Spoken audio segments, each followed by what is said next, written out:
મોરબી જિલ્લા ભાજપ પ્રમુખની જિલ્લા પંચાયત સભ્યને નોટિસ. જિલ્લા પંચાયત સભ્યએ ધારાસભ્ય કાંતિ અમૃતિયા સામે આક્ષેપ કર્યા હતા. કાર્યક્રમમાં અપેક્ષિત નહોતા છતાં આમંત્રણ કાર્ડમાં નામ ન હોવાનો વિવાદ ઉભો કર્યો હતો. જિલ્લા ભાજપ પ્રમુખ રણછોડ દલવાડીએ આ નોટિસ આપી.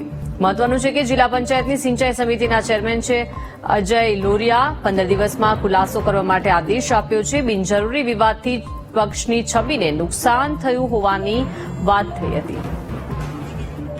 વધુ માહિતી સાથે સંવાદદાતા હર્નિશ જોડાઈ ગયા છે. હર્નિશ, મોરબી જિલ્લા ભાજપ પ્રમુખની જિલ્લા પંચાયતના સભ્યને નોટિસ ફટકારવામાં આવી છે. શું આ સમગ્ર મામલો છે હર્નિશ? વાત કરીએ તો મોરબી જિલ્લા ભાજપ પ્રમુખે જિલ્લા પંચાયતના જે ચેરમેન છે તેને નોટિસ ફટકારી છે. ભાજપ શાસિત જિલ્લા પંચાયતની સિંચાઈ સમિતિના ચેરમેન જે અજયભાઈ લોરિયા છે તેને જિલ્લા પંચાયતના પ્રમુખ રણછોડભાઈ દલવાડી દ્વારા નોટિસ ફાળવવામાં આવી છે. જો વાત કરીએ તો ગત શનિવારે અજયભાઈ લોરિયા દ્વારા પત્રકાર પરિષદ યોજી અને ધારાસભ્ય વિશે વાણીવિલાસ કરી ભાજપને નુકસાન કરે તે પ્રકારના નિવેદનો આપવામાં આવતા તેને લઈ અને તેની સામે કાર્યવાહી કરવામાં આવી છે. મોરબી જિલ્લા ભાજપના પ્રમુખ રણછોડભાઈ દલવાડીએ ચેરમેન અજય લોરિયાને નોટિસ ફટકારી છે.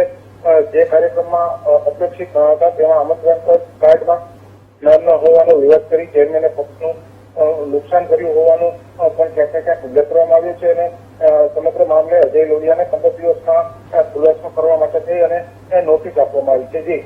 જી આભાર હર્નિશ, વિગત આપવા બદલ.